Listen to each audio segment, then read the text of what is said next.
Hi, it's time for another book club recap and my impressions, this time of Chapter 13 of Darkly Dreaming Dexter. I'm C.M. Vasquez, author of the Birdcage Society Falling, the first in an ongoing psychological mystery series. This chapter starts off with Dexter walking through his front door and immediately knowing that someone had been inside his apartment. No locks were broken, no forced entry, and nothing was missing or out of place. Still, Dexter just knew. During his search of the apartment, he found that although whoever it was had taken nothing, they did leave something behind.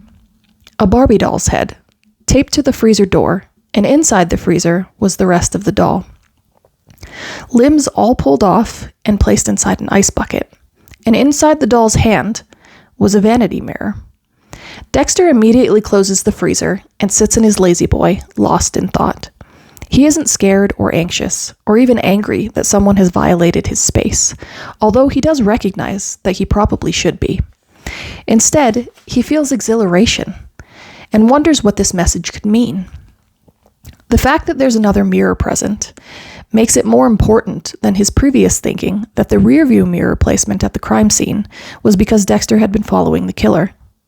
At this point, Dexter is confused, and he thinks the killer is saying, "Look at yourself." This line of thinking does make sense for Dexter, because he performs his own sort of look at yourself with his own victims, by showing them their victims before he kills them. I also want to point out that earlier in the chapter, when Dexter is looking for anything out of place in his apartment, he mentions that his trophies in the form of blood slides are kept on a bookshelf in his living room. Now, I assume they're not just left out in the open, bared for any guest to see, but even still, a bookshelf seems like a strange place to keep damning evidence. This spot is actually very different from where he keeps it in the show, and to be honest, I prefer the show's hiding place. I mean, come on, Dex, be a bit more creative.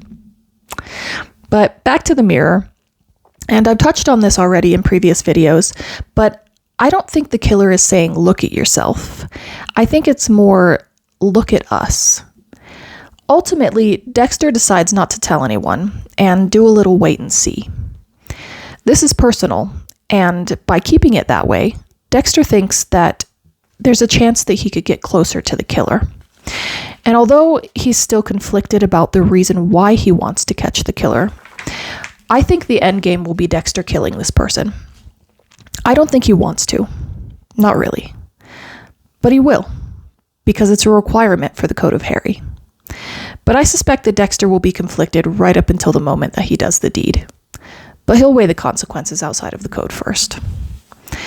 Surprisingly, Rita reaches out to Dexter in this chapter, but he lets the answering machine take the call. This was a nice change. I was wondering when she was going to pop back up again, and if the MMC had been anybody other than Dexter, I would have wondered why he hadn't called her since the kiss in the car. But as we know, Dexter doesn't worry about things like that. Doesn't really worry about anything, for that matter.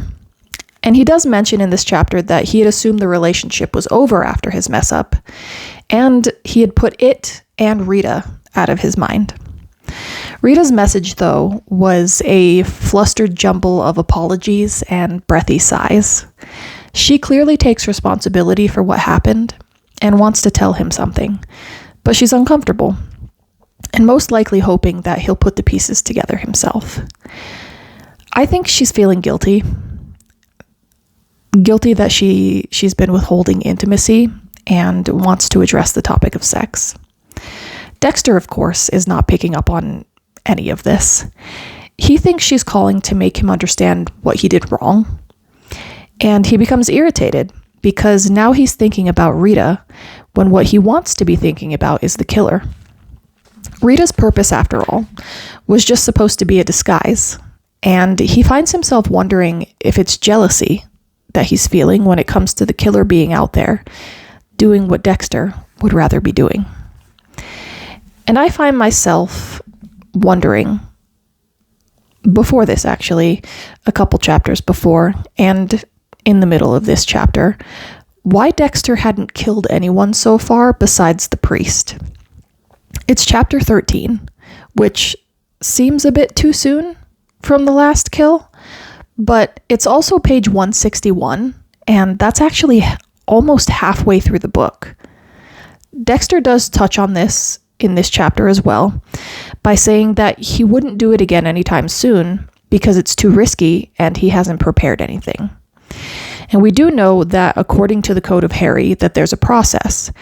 The victim must be a bad person, Dexter must be sure, and the area where the kill takes place must be prepared.